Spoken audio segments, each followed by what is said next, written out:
Hello and welcome to episode 2 of the Motor City Roar podcast. I am your host, Josh Norman. I mentioned in the last episode that I started this podcast because I had a love and affinity for Detroit sports, and that I've been following Detroit sports since roughly 2008. And I can genuinely say, I don't think this is too controversial. I can genuinely say that this is one of the most exciting times right now for Detroit sports. Um, if you had told me in 2008 that the Lions would be the best team in this city, um, I would have looked at you like you were a Dallas Cowboys fan saying, "This is our year." That is to say, crazy. But here we are. Football's right around the corner. And there's a lot to unpack today. So I'm going to go ahead and jump right in. We're going to start with baseball today and the Tigers and some of the things that have been going on over there. And then we'll hop over to football. So the Tigers, this team has been very hot lately. Um, Team's been hitting well, team's been pitching well, and that's a recipe for winning games, and that's what they've been doing. This past week, they played 6 games. They went 4-2 in those games. What happened? Uh, Last Tuesday, the 20th, they lost 3-1 to the Cubs. Spencer Torkelson, in his second or third game back, went 4 for 4. Wednesday, the day after, they beat the Cubs 8-2. Offense absolutely exploded. 3 players, Trey Sweeney, who we just called up, Riley Green, and Kerry Carpenter all hit home runs. Tyler Holton, I'll talk a little bit more about him later. Pitched 1 inning, struck out 2. Thursday, played the Cubs again, wrapped up the series, lost 2-10. Pitching kind of imploded. Torkelson hit a home run, and then there was a combination of Kenta Maeda and Joey Wentz, both of whom I talked about last week as 3 of my not players. Maeda went 5 innings, gave up 6 runs. Wentz went 1 inning, gave up 4 runs. I'll talk a little bit more about Maeda later as well. Then we had to finish the week. We had a 3-game series against the White Sox. Friday, we beat them 5-2. White Sox, I will also talk about later.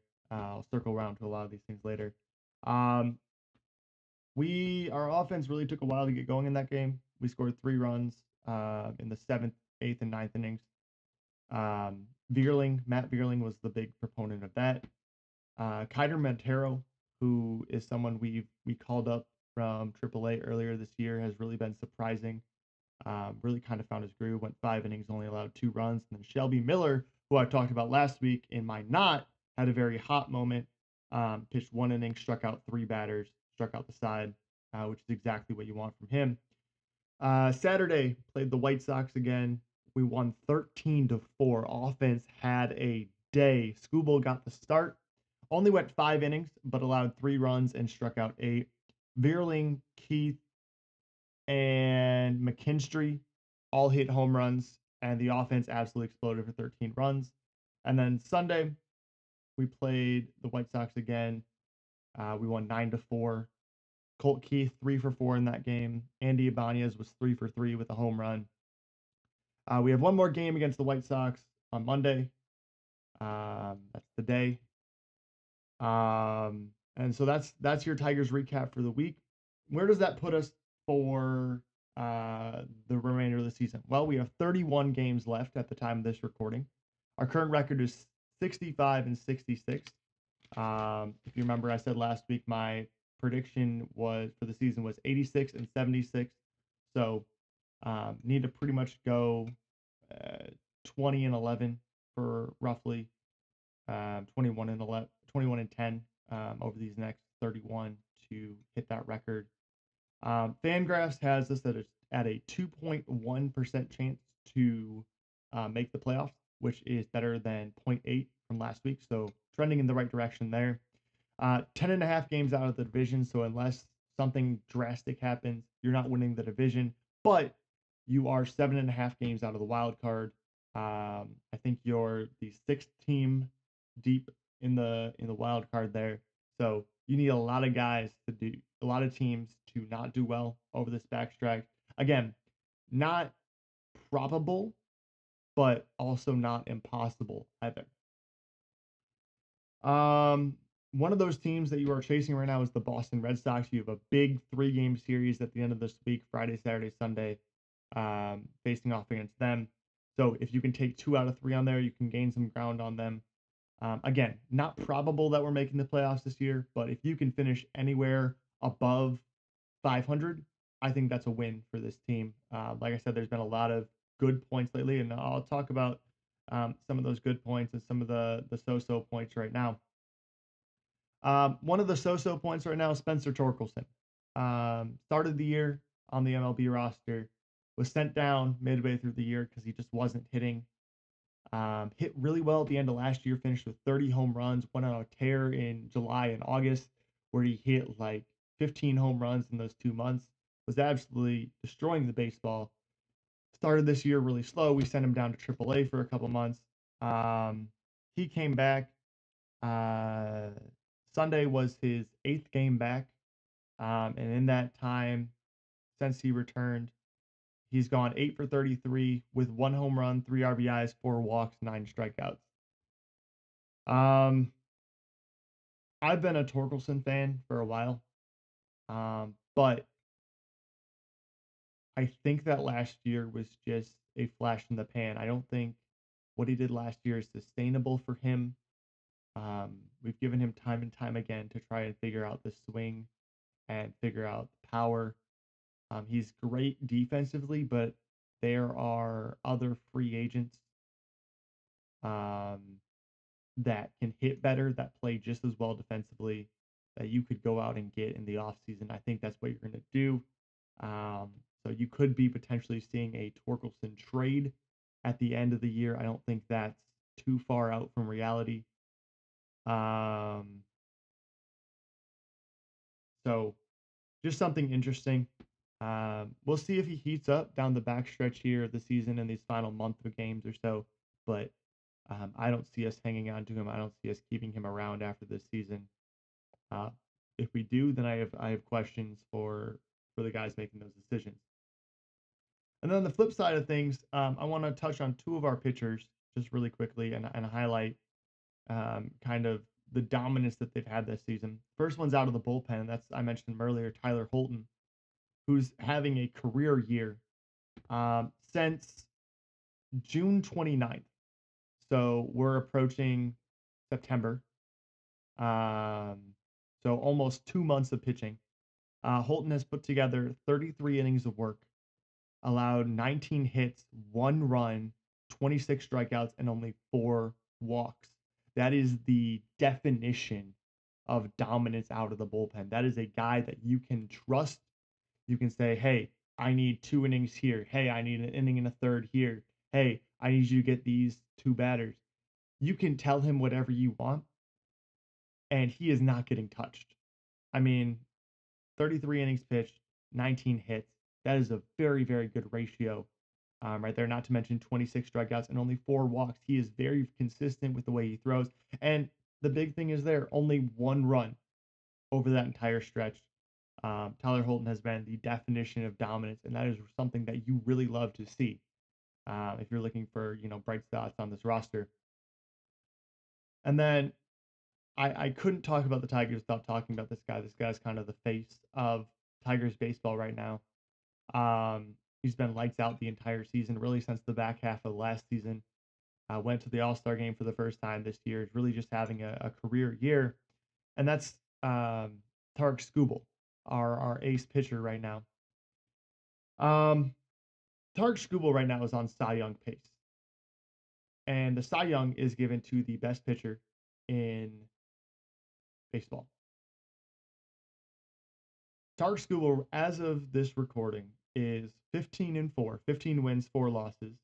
2.58 ERA, 33 walks to 193 strikeouts in 160 innings pitched. He is currently leading the MLB in wins, ERA, and strikeouts. That is a feat that not many pitchers have done. The Cy Young is hard enough by itself to win, but to lead the league in all three of those stats as a pitcher, that is a level of dominance that is few and far between.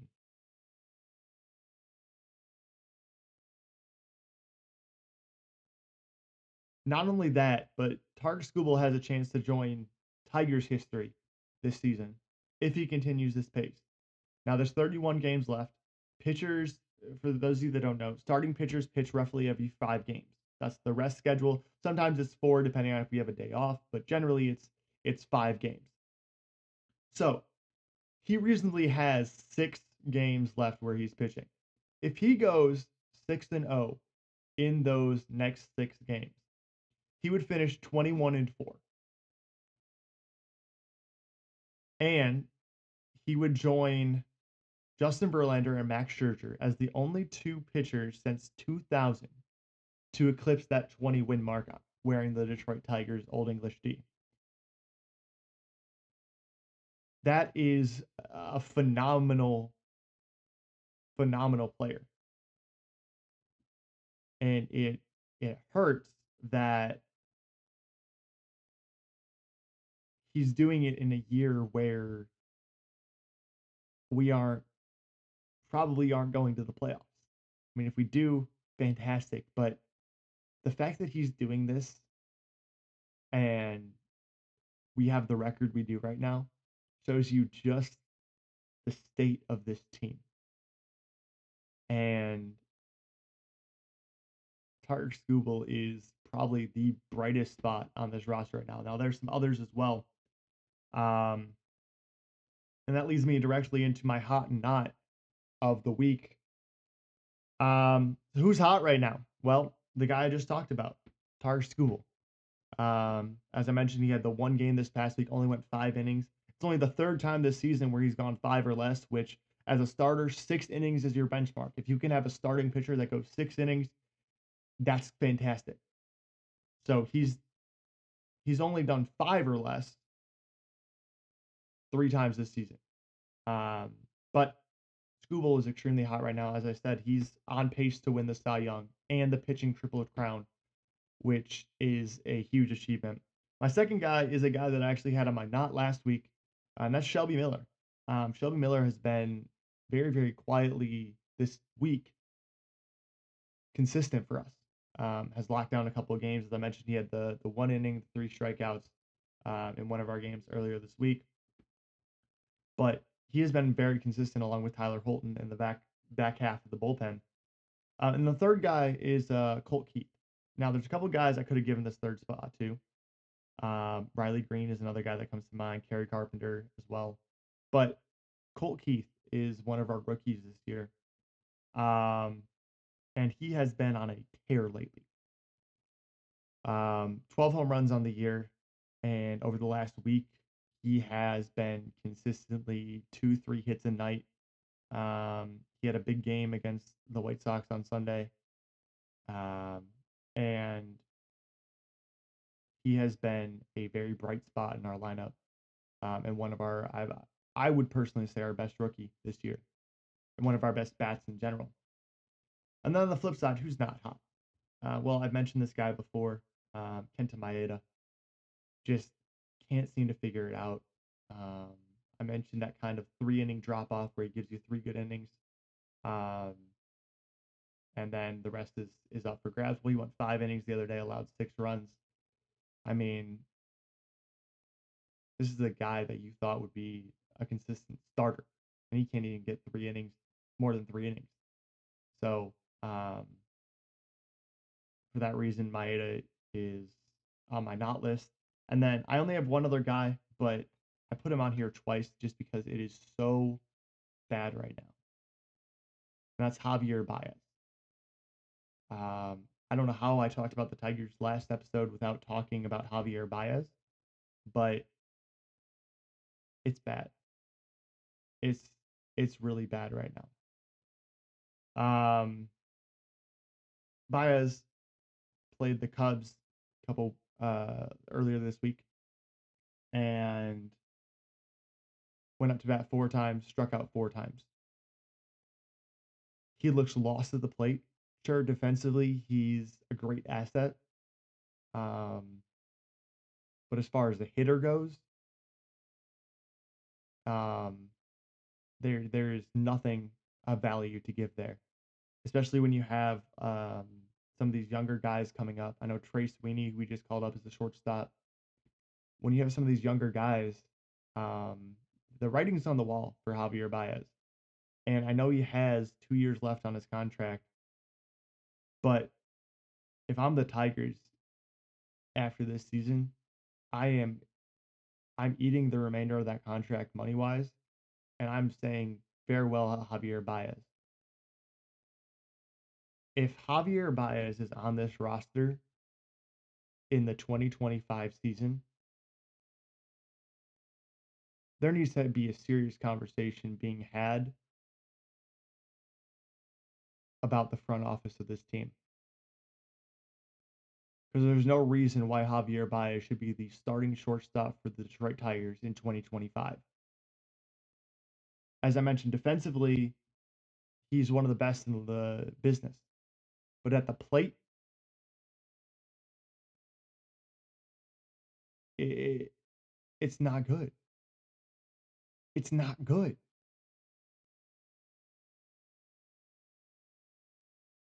So that's my Javier Baez rant.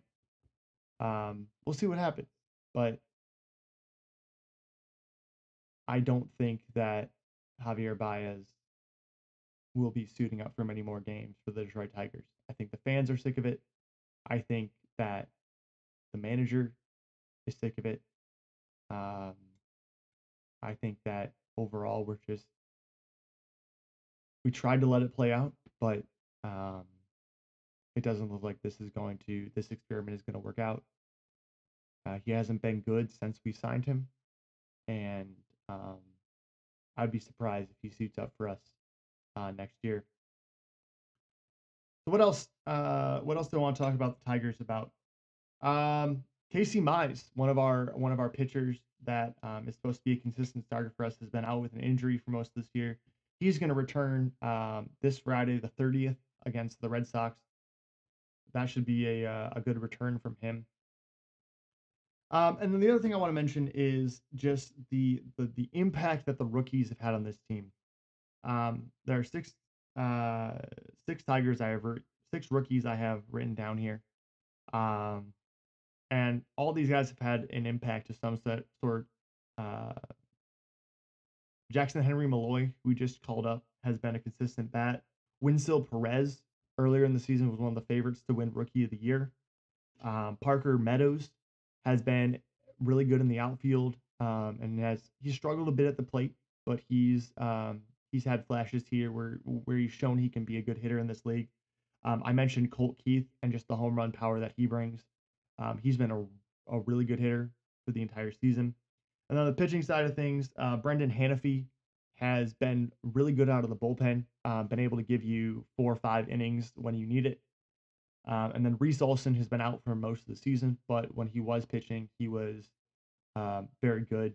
The record doesn't show it because we weren't able to produce runs when he was pitching, but he consistently held opposing batters to 2 or 3, or opposing teams to 2 or 3 runs. Boasted one of the lowest ERAs on the roster, lowest, beaten out only by guys like Skubal and Holton. So it's good to see that your young guys have actually been producing. Now, not every young guy has been producing. There have definitely been some misses, but when you have the amount of rookies right now that the Tigers do, you're just hoping that a couple guys can show that they can produce. So that's a very encouraging thing. Um, what else is going on in the world of baseball? Well, there's a guy, I don't know if you've heard of him, but plays for the New York Yankees by the name of Aaron Judge. I guess this is his rookie season or something because I've never heard of the guy. but apparently he's good or something. He just hit his 51st home run of the season, and he still has 31 games to go. Let me say that again. He hit home run number 51, and he still has 31 games to go. That is, I can't even begin to explain how good that is.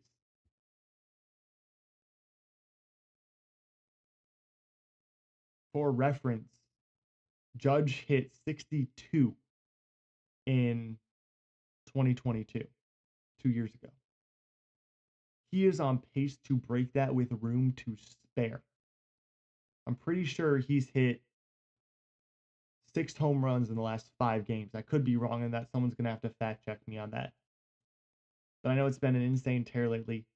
He could easily pass his 62 mark. The record is 73.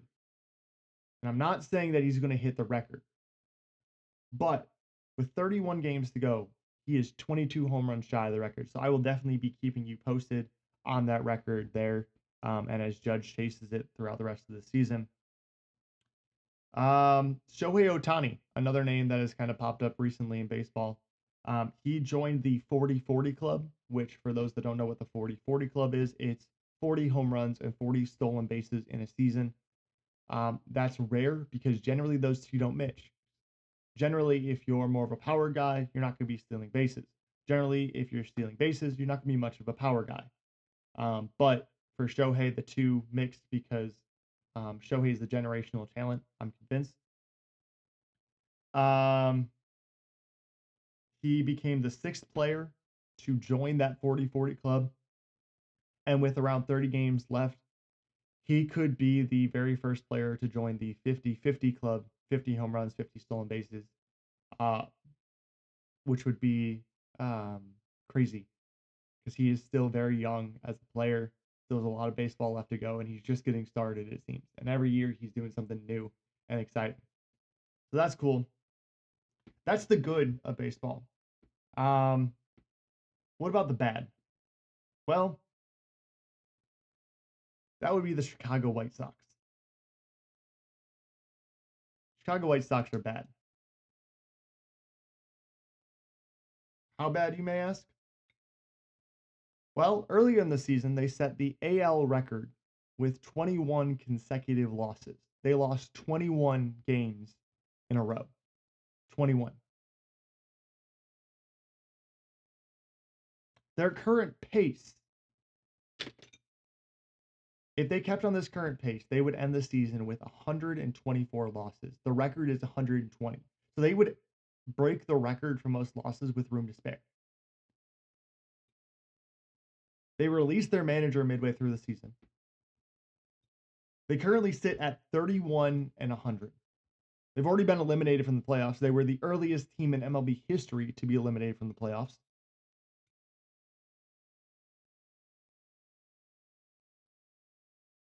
This is a bad baseball team. This is not just a below average baseball team. This may be the worst baseball team to ever be assembled on a baseball diamond. I'm going to read off some stats right now, and what I did for this is I took the league average of all these stats.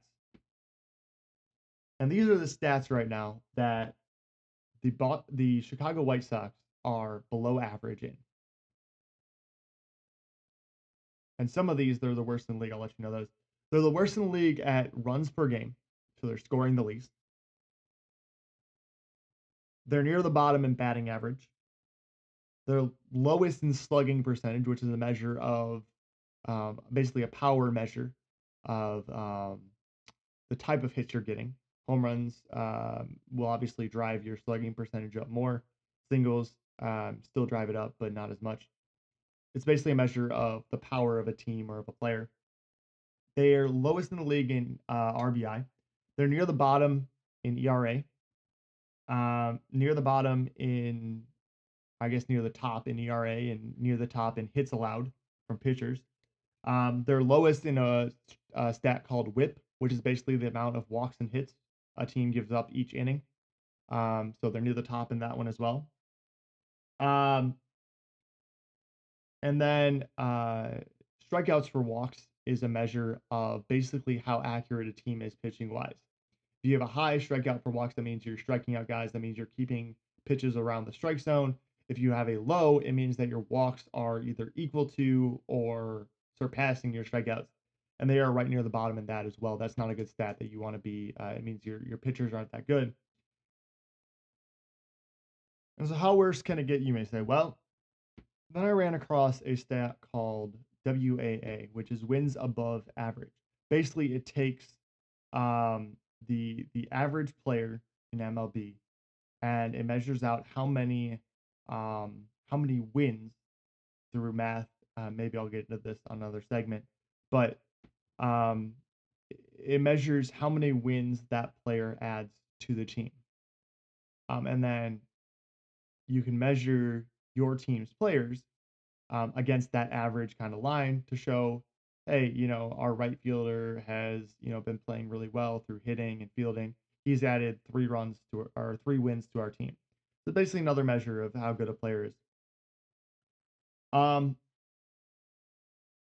the Chicago White Sox have 3 of their players are the worst, um, below the average line. Um, they are bottom 5 in just about every position except for starting pitcher. So this is a team that is there's no direction. There hasn't been for a while. They are on pace for the worst record in baseball history. Um, and I can't imagine what it would be like to be a White Sox fan right now because I have enough time being a Tigers fan over the last 2 years. But at least the Tigers are showing signs of improvement. I can't even say that with the White Sox. I don't know what the direction is for the White Sox. Because if I'm a player, I don't want to come play for the White Sox. I don't want to come play for a team that's only going to pick up 40, 50 wins a year. That's not fun. I want to go to someone who has the chance to do something in the next couple of years. So I don't know what the answer is for the White Sox, but I know that they need to do more than probably fire their manager. Whatever manager comes in there is going to have a heck of a time turning that thing around. That's the baseball summary for today. Before we transition over to football, today's fabulous factoid has to do with the Cy Young. I mentioned that earlier. In the history of the MLB, there have been 4 Tigers to win the Cy Young. Denny McLain won it in 68 and 69. Willie Hernandez won it in 84. Justin Verlander in 2011. And Max Scherzer in 2013. So if Scooble keeps this up, he would become the 5th Tiger to win the award. And that's pretty dang cool. And now transitioning over to football. Um, the Lions just wrapped up their preseason slate against Pittsburgh the other day. They ended up winning the game 24-17. As I mentioned last episode, preseason doesn't have a huge impact on the regular season. Like I said, it's mostly just guys trying to make the team. 8/27 Tuesday is the roster deadline where teams have to uh, get the number of guys on their roster down from 90 to 53. Um, so 37 guys are getting cut or moved to the practice squad, which is a whole nother thing I might get into at some point. But regardless, Lions won 24-17 to improve to 2-1 on the preseason. Um, and I just really quickly want to mention that this was our first home game at Ford Field, and we sold out Ford Field for a preseason game. That never happened. So the city of Detroit is ready. We're picking up right where we left off in January. this city has been itching for football ever since, and football is so back, just about. Our next game is not for another roughly 2 weeks.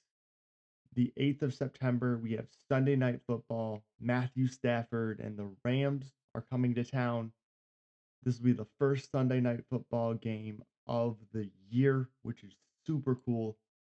Um, this is a rematch of a playoff game last year at Detroit. The atmosphere here is going to be absolutely electric. I cannot wait for that game. So, going back to the preseason for a second. Couple of guys looked very, very impressive in today's game. Hendon Hooker, who was one of our draft picks last year, came out of Tennessee. He had I believe it was an ACL injury or something along those lines, where he couldn't play at all last year. Didn't really have much reps in games or preseason because he was injured. So this is kind of his first live action in games.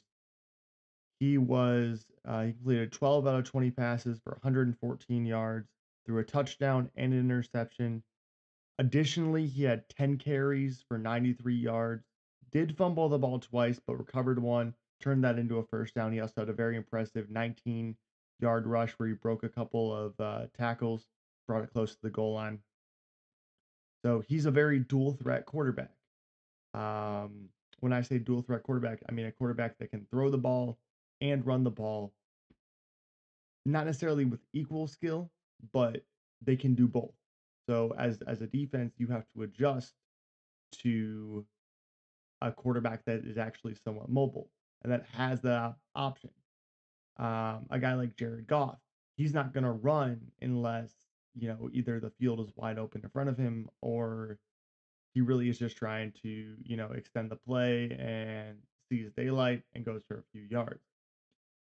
Whereas a guy like Hendon Hooker, he'll drop back to pass like Goff, but if he has an opportunity to, he's going to run. Running isn't his first option most of the time, but he has a clock going on in his head where if the clock starts to expire, he's looking for a way to extend the play and kind of move the ball downfield with his legs, pick up yards. So that's really exciting to have behind center. Another guy that played well, Jamar Jefferson, one of our running backs, 9 carries, 29 yards, and 2 touchdowns, including the go-ahead touchdown to put us up 24-17. And then wide receiver Maurice Alexander, 4 catches for 60 yards. Had a very good game on the receiving side of things. On the defense, um, Ty Summers. Now Ty Summers is an interesting case. As I mentioned, he plays linebacker. He was drafted in the 7th round of 2019 by the Green Bay Packers. Kind of bounced around, played for Green Bay, then was picked up by Jacksonville, was released, played a season for the Saints, went back to Jacksonville this season, was picked up in, I think, April. He was released by Jacksonville August 11th, 2024. He played their first preseason game, and then they released him. The day after, August 12th, we picked him up. He didn't play that much in the first game against the Giants, but he had a massive game today, picking up 9 tackles, 1.5 sacks, 2 tackles for loss, and added 2 quarterback hits to there. That is for a preseason game. Again, the sample size is a lot smaller. You're not playing as many snaps as you would in a normal game. That is a extremely good stat line. And that's exactly the kind of game that you want to have entering entering kind of this roster deadline day. James Houston, not a rookie by any means. Not a guy who's, he is a spot that's secured on this team. But he was injured most of last year, so he's coming back off the injury. So we're getting him some reps in the preseason. Also had 3 tackles, tackle for loss, sack, and as well 2 quarterback hits. Really good to see those kind of signs from him. He's a really explosive presence off the edge. So he can line up outside Aiden Hutchinson, some of the other guys we have there, and just create pressure. So it's good to see him kind of coming back from the injury, looking full strength. And then last guy I want to highlight is Jake Bates, our kicker that we signed in the offseason. Um, Played in the UFL, which is another football league that happens in the spring. We signed him after he made a 60, I believe it was 64-yard field goal in a game in the UFL. We picked him up. He's going to be our starting kicker after our other kicker, Michael Badgley, went down with a season-ending injury. He's looked really good in the preseason so far. Has a lot of range, which is good. Um, Today he was 1 for 2 kicking field goals. He missed the 30-yarder, but made a 46-yarder. So, um, not sure why he missed the 30, but glad he made the 46. And then he was 3 for 3 on extra points, which that's something you want out of your kicker is the ability to make that point after the touchdown. That can sway a couple of games. The offense overall got a really, really slow start. Hooker started the game. The first 4 drives, we had a combined 18 plays. We moved the ball 5 yards, had 3 punts and a fumble. And then the next 2 drives before halftime, we had 17 plays on those 2 drives, 105 yards, and 2 touchdowns. So it took us about a quarter and a half to get going with the offense. Just really weren't really able to make much traction against the Steelers defense. But then near the end of the half, we managed to tie the game up with back-to-back touchdown drives, and then we ended up winning the game in the third and fourth quarters, only holding Pittsburgh to 3 points in the second half. On the day, this is something that's really good for the defense. One of the measurements is how the opposing team does on third down. Third down is kind of the make or break it play because if you make the third down, if you convert it, that means and if you don't get the third down, if you don't pick up the yardage needed, you're punting the ball, you're kicking a field goal. So it's the difference between a drive continuing and a drive stalling out, ending, forcing you to punt, kick a field goal. So as a defense, if you can stop the third down, that's huge. Pittsburgh today, their offense was only 3 of 10, 30% on third downs. That is really, really good and noteworthy as a defense. Normally, the average is around 50%. So in this case, 5 out of 10. So keeping them below the average, that means that Pittsburgh had a lot of drives that just weren't able to go anywhere because they're shutting down third down. Additionally, time of possession is another stat that's looked at. It just measures how much time your offense spends possessing the football. And that was the Lions had that by over 10 minutes, which is huge. If you can control time of possession, you can control the flow of the game. Um, Plays were also slated, number of plays were also slated in Detroit's favor. 74 plays for Detroit, almost doubled up the number that Pittsburgh had. Pittsburgh only had 43. So a really, really good sign for Detroit, kind of controlling the game from start to finish. That time of possession number is huge. Um, and just overall a really good showing by this team. So moving forward, what does this mean for the Lions? What does this mean for their team? Obviously, the big date to look forward to is uh, the 27th, Tuesday. That's going to be the day where, as I mentioned, they have to narrow down this roster from roughly 90 players to 53 players. So there are going to be some guys on this team that have performed well in the preseason that are not going to make the roster. That is the harsh reality of this whole thing. When you have 37 guys that are getting cut, you may play very well, but the team that you're on at the moment has a lot of depth at your position, or they decide to go a different route. Additionally, there may be guys on other rosters that get cut that the Lions say, hey, we want to go pick up that guy. We think he can give us an advantage here, or something along those lines. So even though you make the original 53-man roster, it doesn't mean that your spot's secure, especially if you're one of these guys that just barely made the team. That was one of the last five, six, seven guys on the roster. So doing a 53-man roster prediction, first off, that's not my strong suit. I don't know the ins and outs, especially when it comes to like the offensive line and everything like that. I also didn't watch a lot of the preseason games, so I can't go off of film and everything like that. Um, so there's a lot of unknown factors that go into crafting a 53-man roster. You can make speculations, but it's really hard to narrow down unless you're in that room with the coaches and the GM making the decisions, knowing for sure who's going to stay, who's going to go. So um, I have a few guys in front of me that I think I I have six guys that I think are on the bubble, meaning that they could make the roster, but it's not likely. And then I have five guys that I think have secured a spot based on the way they performed this offseason.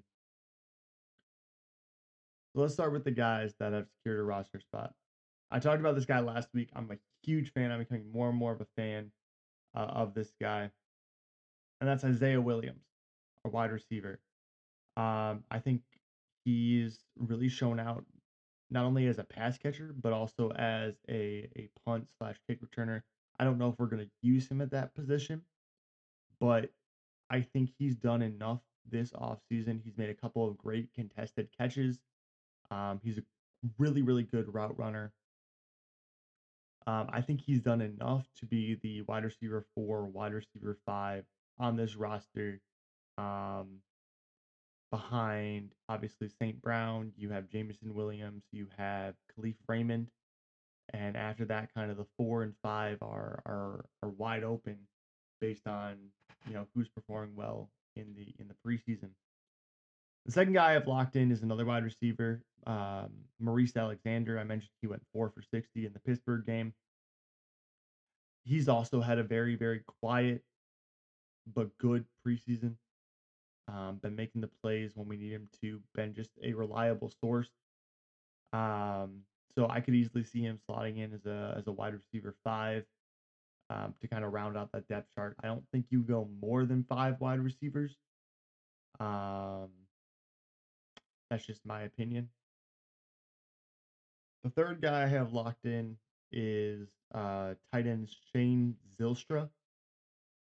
Um, Him and James Mitchell, who we'll talk about in a second, have kind of been in a battle for the last tight end spot. Again, I think you're only carrying 3 tight ends. I don't see you carrying 4 tight ends. Although Dan Campbell being a tight end guy, I could totally see him throwing in an extra um, tight end on the roster. But if you're carrying 3, Sam Laporta's obviously your tight end 1. Brock Wright is your tight end 2. He's made a couple of great plays for us over the last few seasons. So the tight end 3 role is kind of up for grabs. And I think right now the edge based on the preseason is going to Shane Zylstra. On the defensive side of things, um, Mitchell Agude has had a really, really productive uh, preseason. He's been a constant force on the line. I think he's had a sack or two, just getting behind the the offensive line and just disrupting plays. I think at a position where we had a bit of issues last year with depth, I think he's a really good depth guy. Not going to be a starter, but able to fill in a pinch if the need arises. And then lastly, my guys that are locked in are Ty Summers. I really like the way he played um, played against the Steelers. Um, uh, and I think he's done enough to get on this roster. He's had a couple years of experience. I think that's going to put him above a few other guys. Um, so those are my guys that I think are locked in. I'd be surprised if any of those guys don't make the roster. Um, so now let's flip to the other side of guys that I think are kind of on the bubble. I don't want these guys to get cut because I like some of them, but I feel like they're the most likely to get cut just on either the way they performed this preseason or the fact that we have a lot of depth at that position, or they've just gotten straight out outperformed this preseason. Not that they played bad, but someone else has played better. First guy on my list is Jamar Jefferson. He was one of our draft picks a couple years ago, a seventh rounder, I believe. And the reason why I think he's on the bubble is just the fact that we have too many running backs. Uh, I mean, for starters, you have the two-headed monster of David Montgomery and Jahmyr Gibbs. Behind that is Craig Reynolds, and then you just drafted a running back in the fourth round of this past draft, who I talked about last week, Sion Vaki.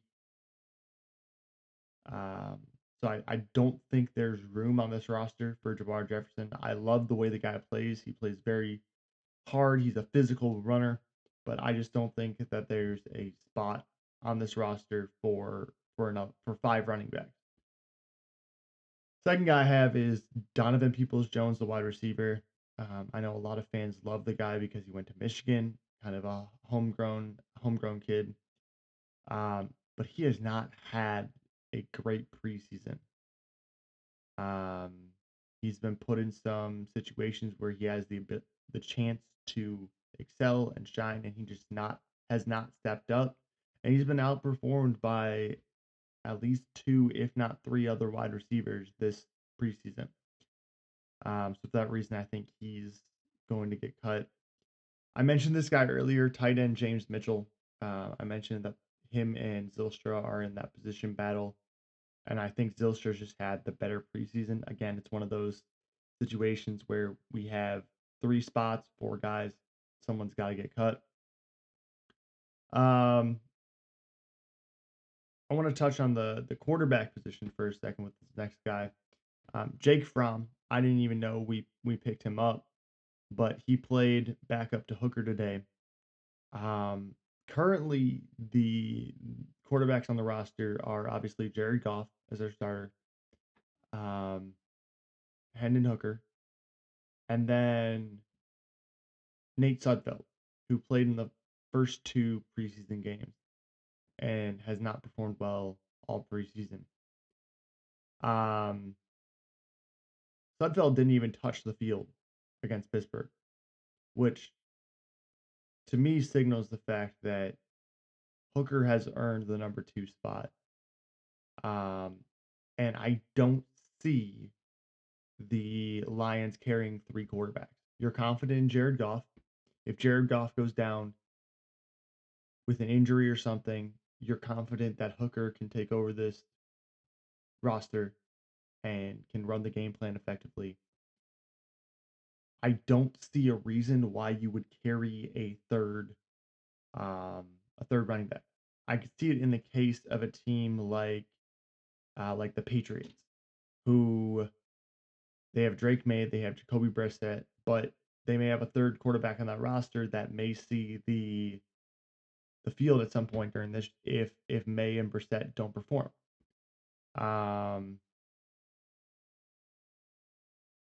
so that's the only reason why you would carry a third quarterback is if um, you have just this hodgepodge of guys that you really don't know who it's going to be. So you kind of have this revolving door all season, so you need the options there. But when you have a guy like Goff, who's clearly the number one guy on this team, and you have a guy like Hooker, who frankly has shown that he can run this offense this preseason, I don't see any reason why you would carry a third running back. For that reason, I think Sudfeld is for sure getting cut. I think Fromm is on his way out as well.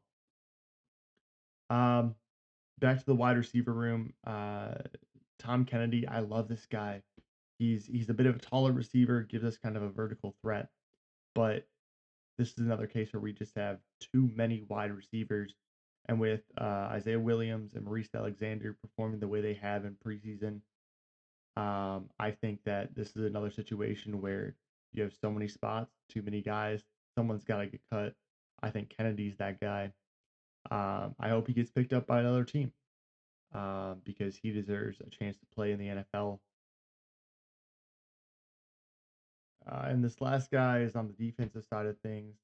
I talked about this guy last week as kind of one of the guys that stood out to me in the first two preseason games, and that's on the linebacker side of things. Buplan.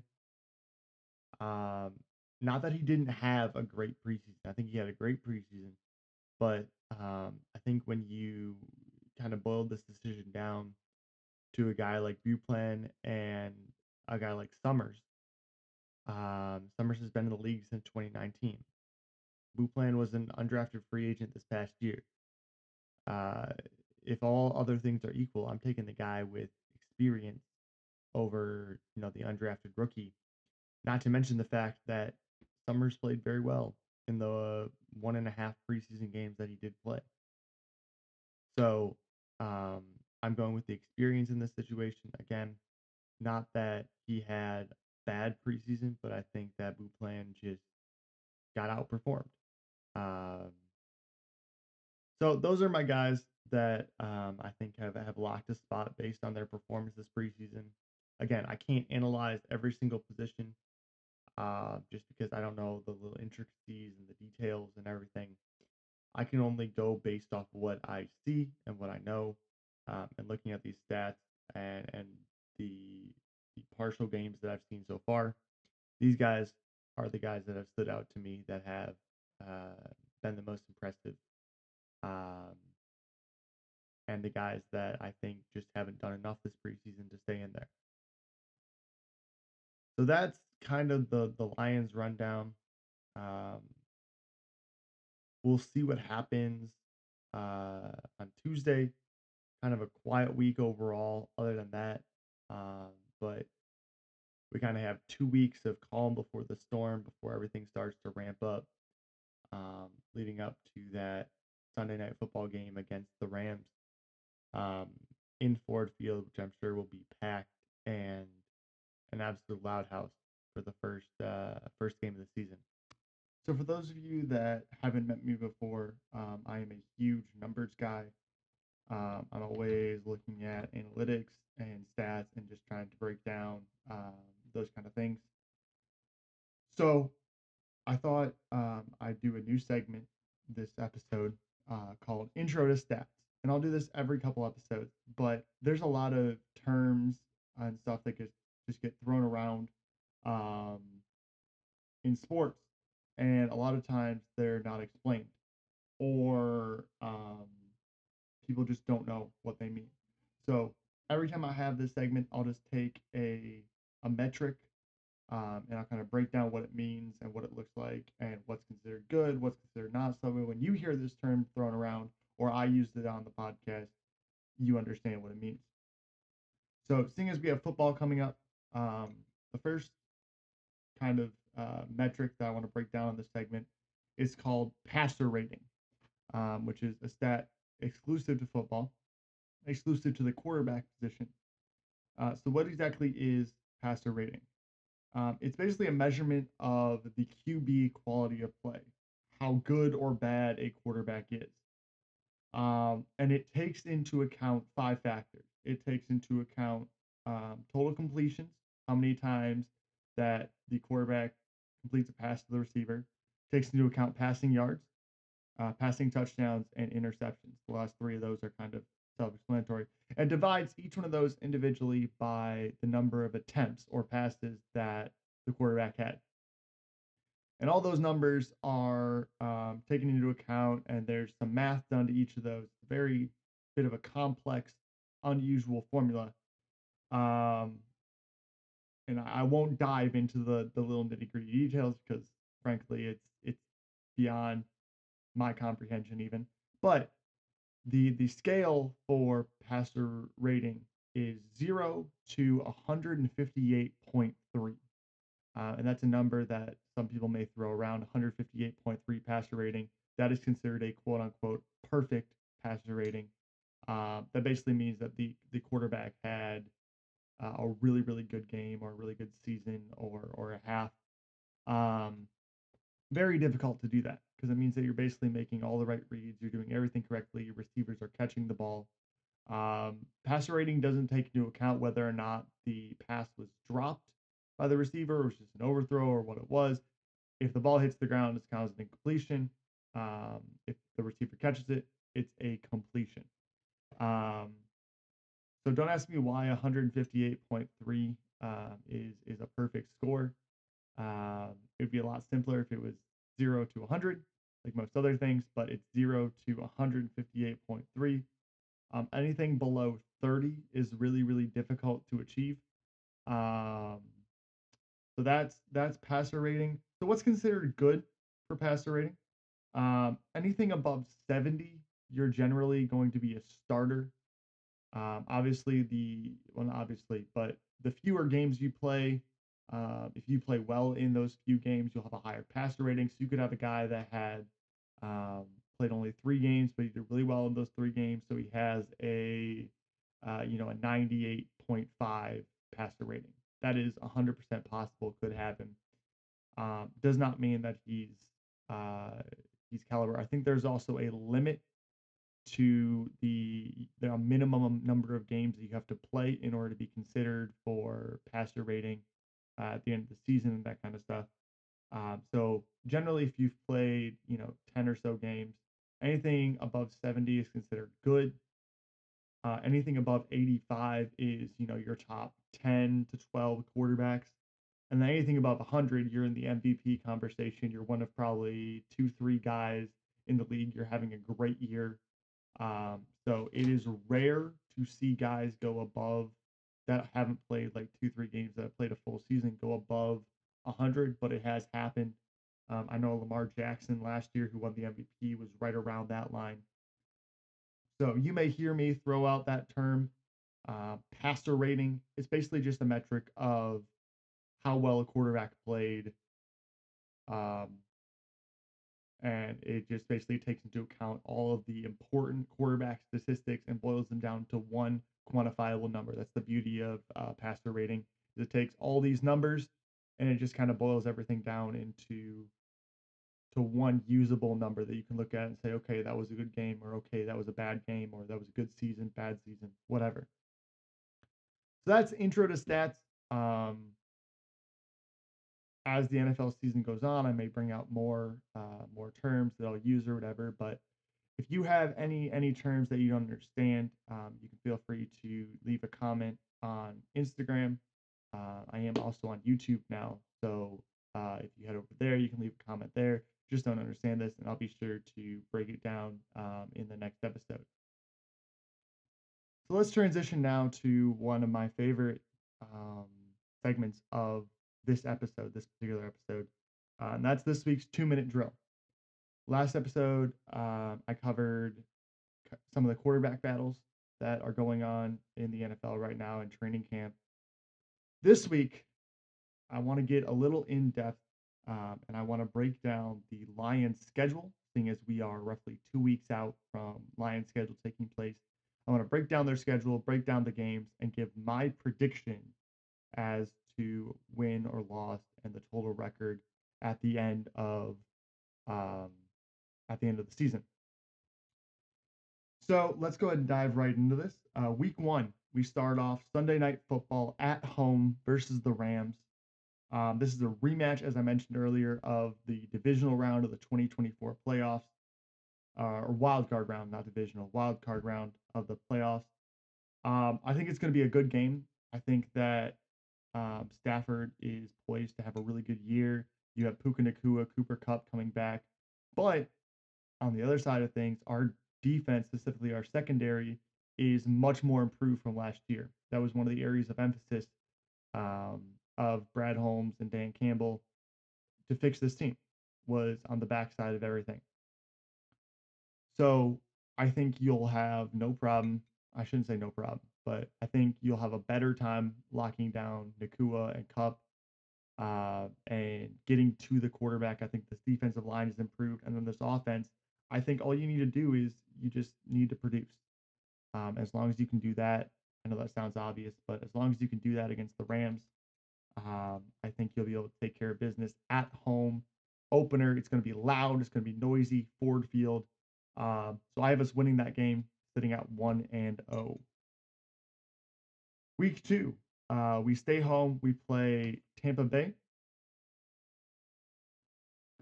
This is another playoff rematch from last year. Actually, we played Tampa Bay twice.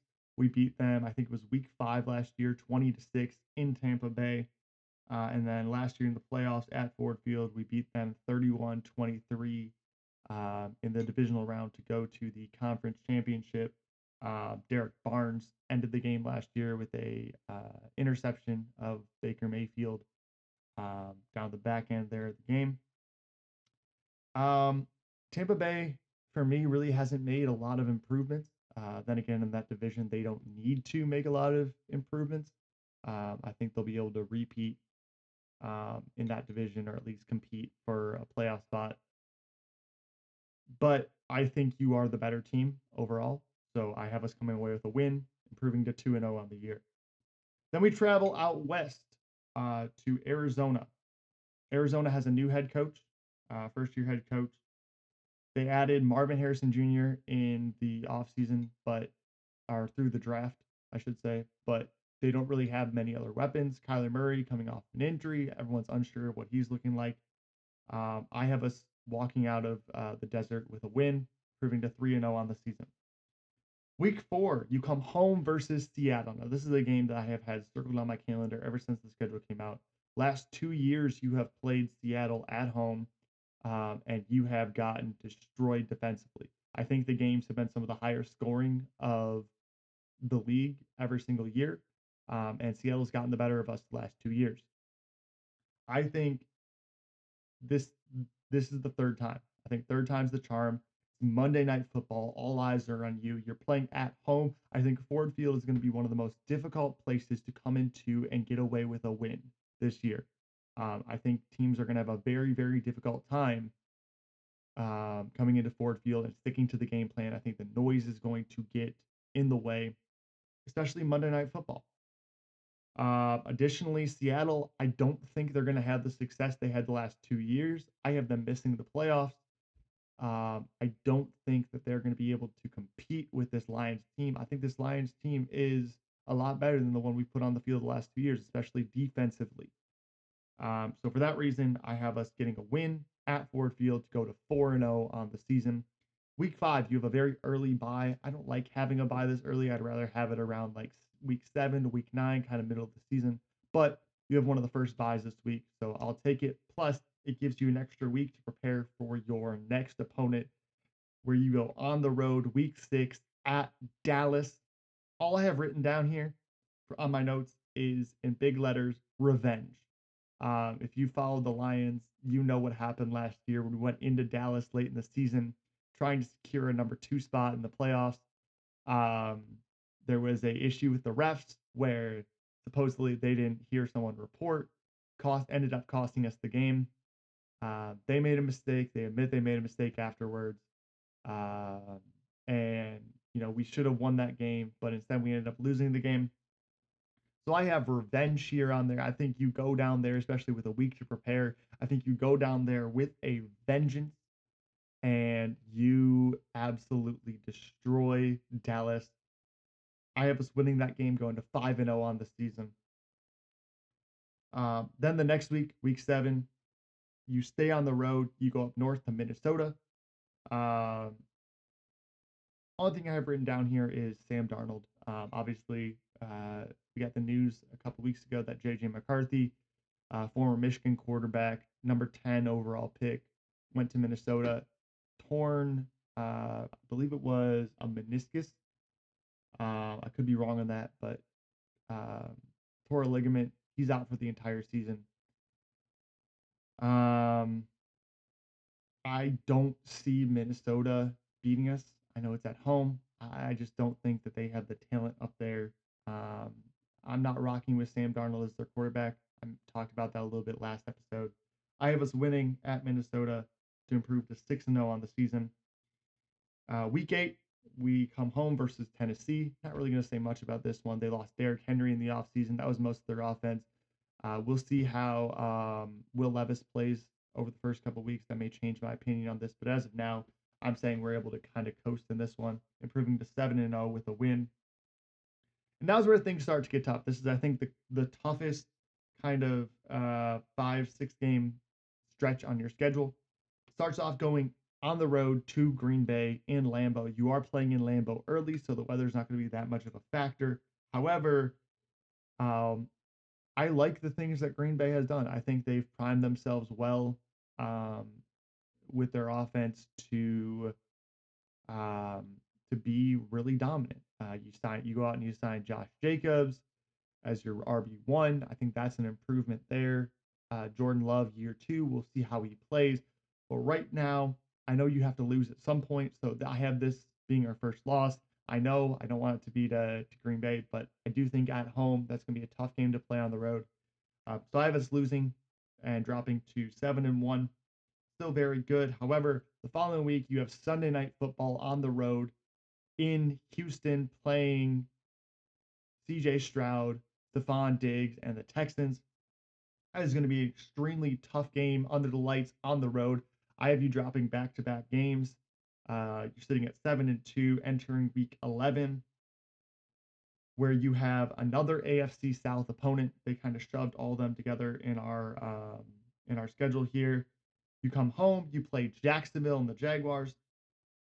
This one's at home though, not on the road. I think you managed to escape with a win here, improving to 8-2. Week 12, you go on the road again, play Indy at Indy. That is a very, very tough place to play. It's going to be determinant on how Anthony Richardson plays this year. That's going to be entirely what Indy season rests on.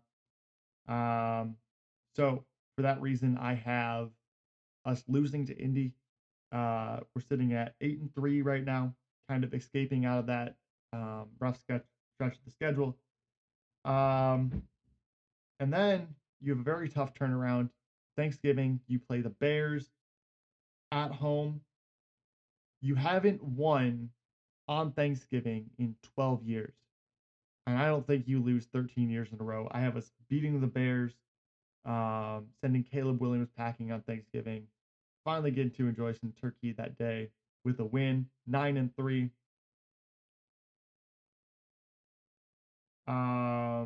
And then week 14, you go stay at home. You play exactly a week later, Thursday night football. You play the Packers at home. You lost early in the season at Lambeau. I think the Packers come here. I think it's a different story. I think you do beat them Thursday night football. You have a whole week to prepare. I have us winning, going to 10-3. Then you stay home for your third straight game. You play the Bills.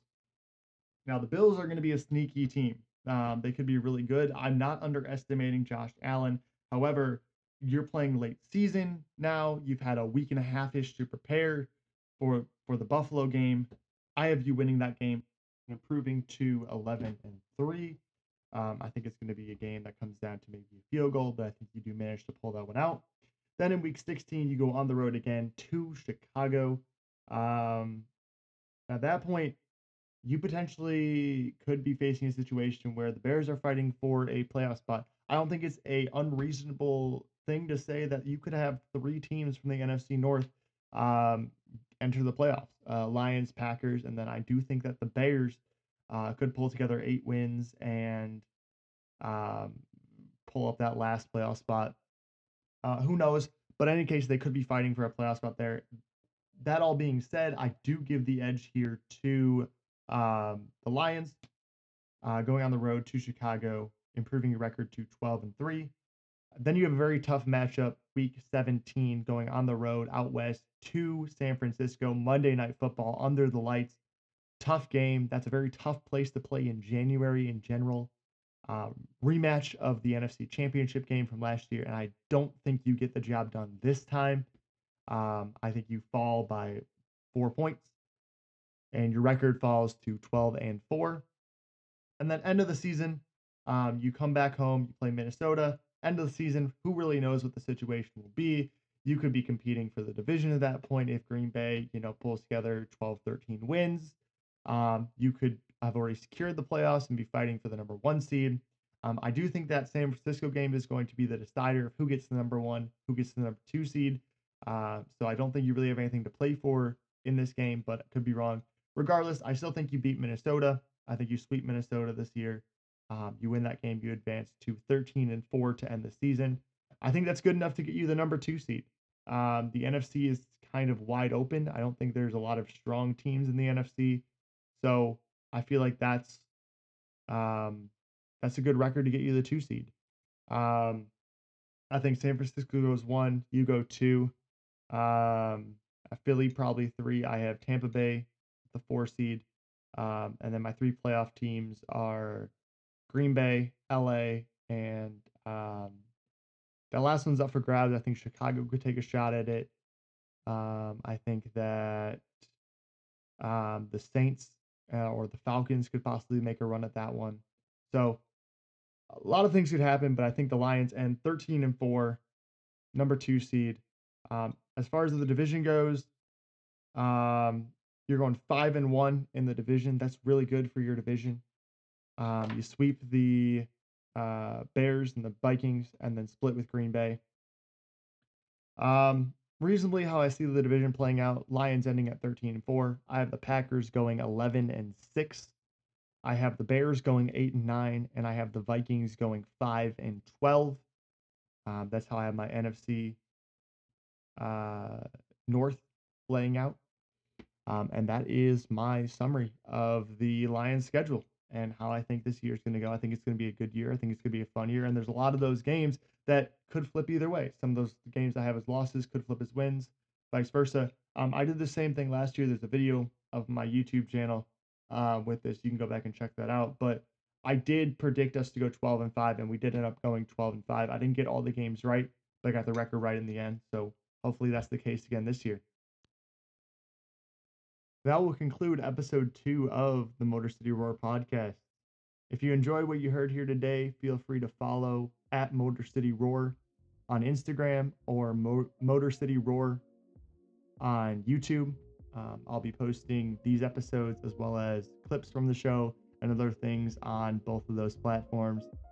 Additionally, if you have any questions or anything you want me to talk about specifically in future episodes, feel free to leave those there as well.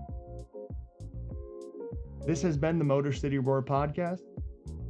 I'm your host, Josh Norman, guiding you through the good, the bad, and the ugly of Detroit sports. Until next time.